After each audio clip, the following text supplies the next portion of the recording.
Hey everyone, and welcome to another deep dive. Today we're going on a cultural adventure to uncover some truly unique traditions. We're talking about Sri Lanka and Nepal, two countries rich in history and spirituality. And we're not talking about the usual tourist attractions. We're going deeper to explore traditions that might not be in your guidebooks. But they offer an incredible glimpse into the heart of these cultures, and that's what makes this deep dive so fascinating. Right, it's like getting a backstage pass to understanding the beliefs, values, and history that shape these countries. Absolutely. And I think what's really cool is that these traditions aren't just ancient relics, they're still very much alive and evolving today. Okay, so let's start our journey in Sri Lanka.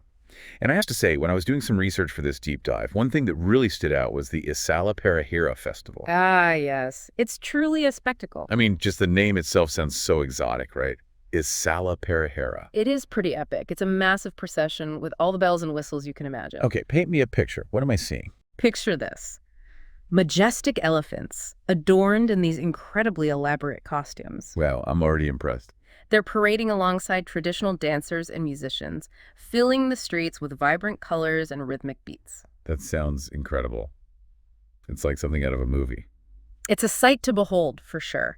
Yeah. And this whole grand spectacle is held to honor a sacred relic. Oh, what kind of relic? It's called the Tooth Relic of Buddha, and it's believed to be housed in the Temple of the Tooth in Kandy. Okay, so hold on. A tooth, as in a tooth that belonged to Buddha. That's the belief. And in Buddhist tradition, relics are considered to be physical embodiments of the Buddha's presence and teachings. So the Isala Perahera is like a way for people to connect with their faith. Exactly. It's a powerful expression of devotion, reverence, and a way to seek blessings. It's a stunning blend of religious devotion and cultural celebration. It's amazing how one festival can hold so much meaning. And speaking of traditions with deep spiritual roots, I also came across something called devil dancing rituals in Sri Lanka. Oh, yes. Those are fascinating. They definitely tap into a different side of Sri Lankan culture. They sound a bit, well, intense from what I read. They can be. They involve masked dancers embodying different demons, performing these intricate movements and chants. Whoa. Okay, that sounds pretty intense. The purpose is to heal illnesses and ward off evil spirits.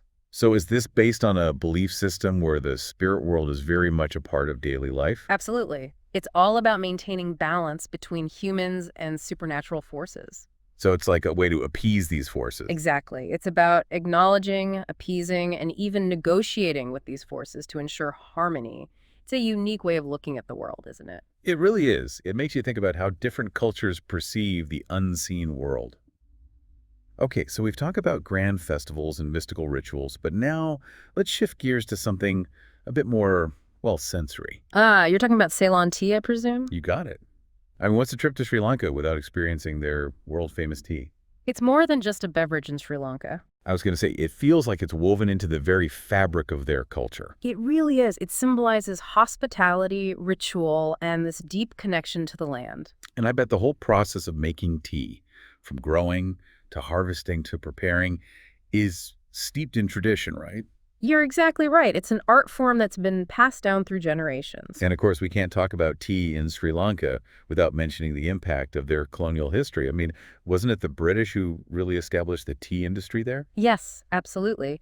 In the 19th century, the British established these vast tea plantations all across Sri Lanka. And that's when Ceylon tea, as we know it, really gained global fame, right? Exactly. Its quality and flavor quickly made it a favorite worldwide. And this legacy still shapes Sri Lanka's economy and identity today. It's incredible how something like tea can have such a profound impact on a country. Okay, so we've had a taste of Sri Lanka. Now, let's hop over to Nepal. I have to say, the more I read about Nepal, the more fascinated I became with their traditions. Nepal is a treasure trove of unique customs and beliefs. And one that really caught my eye was the Kumari, or the living goddess tradition. Ah, yes.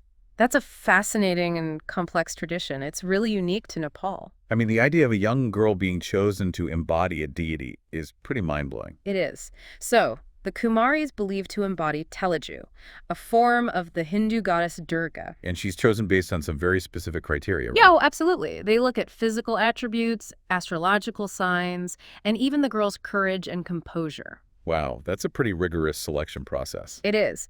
And once chosen, her life changes dramatically. She lives in a palace, worshipped and attended to by priests and devotees. So she's revered as a living embodiment of the divine. Exactly. And her every action is believed to hold symbolic meaning. That's such a powerful concept. It makes you wonder about the impact of such a role on a young girl's life. It's a question that's often debated, for sure, but it's a powerful example of how different cultures define and experience the sacred. It really is. Now, Nepal also celebrates Dashain, which I hear is their biggest festival. It is. It's a time of immense joy and celebration, marking the victory of good over evil. So it's kind of like their version of, say, Christmas or Diwali. In terms of scale and importance, absolutely. Families get together, they prepare these elaborate feasts, and the atmosphere is just electric. I read that kite flying is a big part of the Dashain celebration, too. Oh, yes.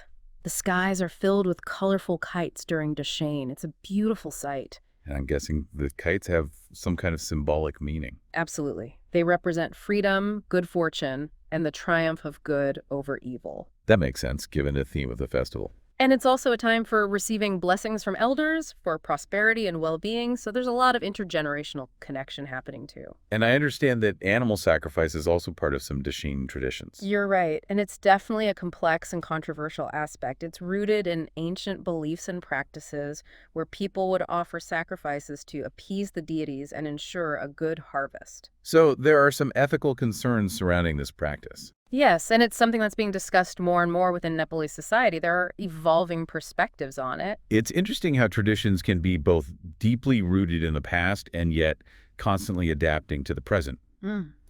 Okay, before we wrap up our Nepalese adventure, we have to talk about one more festival. Yamari Puni. Ah, Yomari Puni, a delicious celebration. Okay, tell me more. What makes this festival special? Well, Yomari Puni celebrates the rice harvest. It's a time for families to come together and express gratitude for the bounty of the land. So it's like a harvest festival. Exactly. And the heart of the celebration is the Yomari, a unique steamed dumpling. What's so special about this dumpling? Well, it has a distinctive fig-like shape, and it's Yeah. filled with a sweet mixture of molasses and sesame seeds. Sounds delicious. It is, and it symbolizes prosperity and good fortune.